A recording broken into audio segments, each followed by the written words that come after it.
بسم اللہ الرحمن الرحیم۔ آج کا ہمارا سبق ہے علم النحو 87 سبق منصوبات اور مفعول بھی۔ اس سے پہلے سبق میں ہم منادہ کے بارے میں پڑھ چکے ہیں کہ منادہ اور حرف ندا، منادہ کے 4 قسمیں ہم نے ذکر کی ہے پچھلے سبق میں، کہ یا تو مضاف ہو یا مضاف شبہ مضاف ہو یا نکرہ غیر معین ہو، اور یا معرفہ ہو مفرد معرفہ ہو، اور اس کے پھر ایک منادہ کے پھر ایک اور قسم ہم نے ذکر کی ہے کہ جب حرف منادہ معرب باللام ہو تو حرف ندا اور منادہ کے درمیان ایھا سے فصل کرنا یہ لازمی ہے۔ تو یا منادہ میں ترخیم بھی جائز ہے۔ ترخیم عربی میں اس کی تعریف ہے ترخیم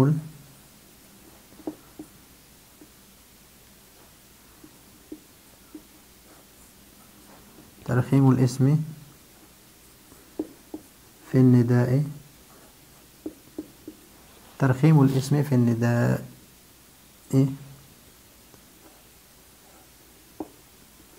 حذف آخری تسہیلا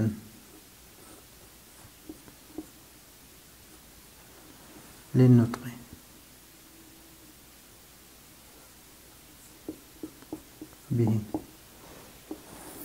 ترخیم الاسم فی النداء کس کو کہتے ہیں کہ حذف آخری تسہیلا للنطق بھی، کہ اس کے آخر کو حذف کر دیں تاکہ اس پر نطق کرنا آسان ہو جائے، تو اس کے لیے اسم سے تو اس کو ترخیم کہتے ہیں۔ تو منادہ میں ترخیم بھی جائز ہے۔ منادہ مثلا یا مالکو، یہ منادہ ہے، یہ منادہ ہے، یہ حرف ندا ہے۔ تو ابھی اس سے بات کرتے ہیں منادہ سے کہ منادہ میں ترخیم جائز ہے۔ ترخیم کس کو کہتے ہیں کہ اسم منادہ کی اس آخری سے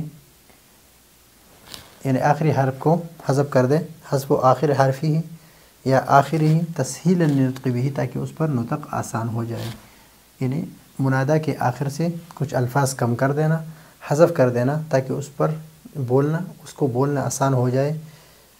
تو یہاں پر یا مالکو، یا مالکو، مالکو میں جب ہم تخفیف، یہاں پر ترخیم کا معنی تخفیف کی غرض سے تسہیلا للنطق، تخفیف کی غرض سے آخری حرف کو حذف کر دیتے ہیں، آخری حرف کو حذف کر دیتے ہیں۔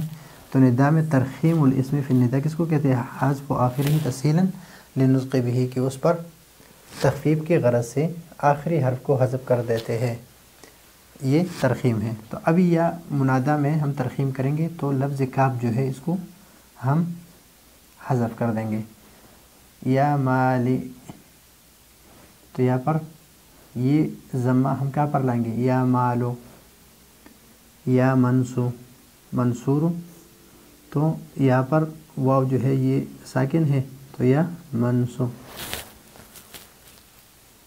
اس میں بھی ہم ترخیم کریں گے تو یا منسو اور یا مالو۔ یا مالکو سے کیا بنا؟ یا مالو۔ یا منصور سے کیا بنا؟ یا منسو۔ یہاں پر را تو حذف ہے لیکن اس پر ضمہ نہیں آ سکتا، تو اس وجہ سے اس واو کو بھی ساتھ ہٹا دیا، تو یا منسو یا مالو۔ لیکن ابھی اس کے اعراب کے بارے میں کہ مثلا یا ما لکھو اور یا من سورو،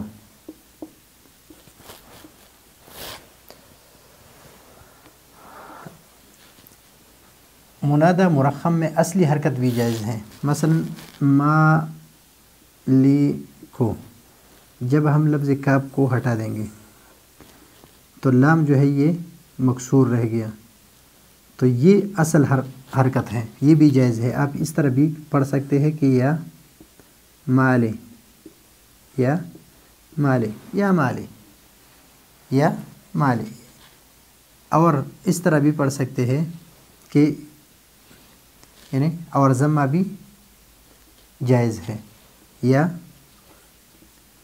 مالو، اس لیے کہ جب مفرد معرفہ ہو، مفرد معرفہ ہو اس کے اعراب ہے مبنی بالضم، لیکن جس پر اعراب ہے کاف پر، اعراب تو اس پر ہے، تو یہ حرکت ہم لام کو دیں گے، تو اس کے اپنی اصل حرکت زیر ہے اور یہ حرکت جو ہے مبنی بالضم ہے، تو یہ بھی پڑھ سکتے ہیں، یا مالو بھی پڑھ سکتے ہیں اور یا مالکو بھی پڑھ سکتے ہیں۔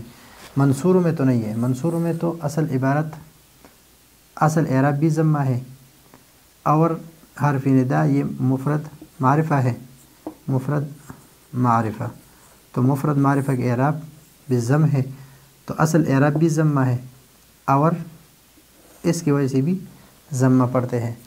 تو اس میں نہیں ہے، بلکہ مالکوں میں اصل جو اعراب رہ گیا ہے کاف کے بعد، یعنی کاف سے پہلے جس حرف کی جو اعراب ہے وہ زیر ہے، اور اس کے جو اعراب ہے یا یہ اعراب اس پر لگائیں گے تو دونوں پڑھ سکتے ہیں، یا مالی بھی پڑھ سکتے ہیں، یہ بھی جائز ہے، اور یا مالو یہ بھی پڑھ سکتے ہیں، یہ بھی جائز ہے۔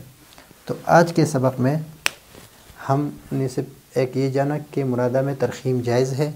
ترخیم کس کو کہتے ہیں؟ کہ تخفیف کی غرض سے آخری حرف کو حذف کر دینا، تخفیف کی غرض سے آخری حرف کو غرض کر دینا، حذف کر دینا، کس سے؟ منادہ سے۔ اب یہاں پر اس کی جو مثالیں ہیں یہ بھی ہم نے سمجھ لیں۔